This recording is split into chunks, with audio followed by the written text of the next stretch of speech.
नारा लग रहा था गली के कुत्ते कैसे हो या एससी जैसे हो।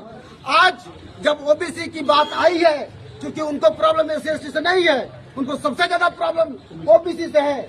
इसलिए ओबीसी समाज को ज्यादा समझना पड़ेगा कि जब तुम्हारे हक की बात आती है तो ये तुम्हारे साथ अत्याचार करते हैं। यह बात ओबीसी को समझना पड़ेगा, यह बात यादव को समझना पड़ेगा, पटेल को समझना पड़ेगा, मौर्य को समझना पड़ेगा। जो सबसे नमस्कार दोस्तों, आप देख रहे हैं खबर नेशनल टाइम्स और स्वागत है आपका हमारे इस वीडियो में।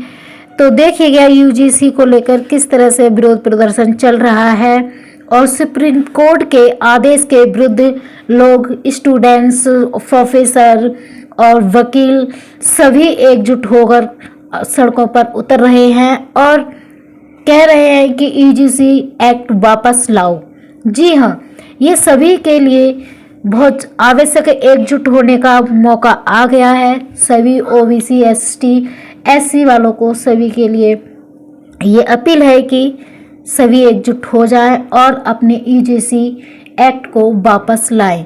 जी हाँ, तो ट्विटर पर एक पोस्ट आई है जो कि एक प्रियांशु कुमार हैं, वो हमेशा पोस्ट डालते रहते हैं। तो उन्होंने अपनी पोस्ट में लिखा है कि सुप्रीम कोर्ट के आदेश के विरुद्ध अब जमीन पर बड़े स्तर पर आंदोलन शुरू हो गए हैं और मैं नहीं जानता ये यूजीसी एक्ट लागू होगा या नहीं, पर एक बात तो ये है कि ये बिल एससी, एसटी व ओबीसी समाज को एकजुट करने में मील का पत्थर होगा। जी हाँ, अगर सभी समाज के लोग इस एक साथ एकजुट होकर अपने हक के लिए, अपने अधिकार के लिए लड़ेंगे तो ये जरूर होगा।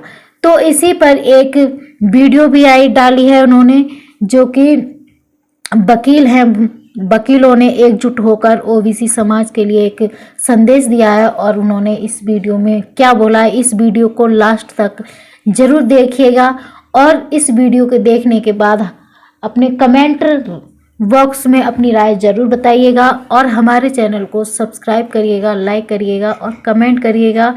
तो आप सभी को जय भीम, नमो बुद्धाय, जय भारत, जय शिक्षा। धन्यवाद। नारा लग रहा था गली के कुत्ते कैसे हो या एससी जैसे हो।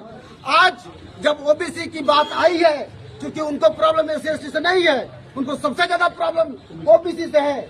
इसलिए ओबीसी समाज को ज्यादा समझना पड़ेगा कि जब तुम्हारे हक की बात आती है तो ये तुम्हारे साथ अत्याचार करते हैं। यह बात ओबीसी को समझना पड़ेगा, यह बात यादव को समझना पड़ेगा, पटेल को समझना पड़ेगा, मौर्य को समझना पड़ेगा। जो सबसे ज्यादा पीड़ित है, दिखाई नहीं पड़ता है। यूनिवर्सिटी में लगातार पिछले 3 दिनों से लगातार झगड़ा का माहौल बना हुआ है। तो मैं ओबीसी के साथी जो यहाँ पे हैं, मैं उनसे रिक्वेस्ट करता हूँ कि आप कंधे से कंधे मिलाकर चलें।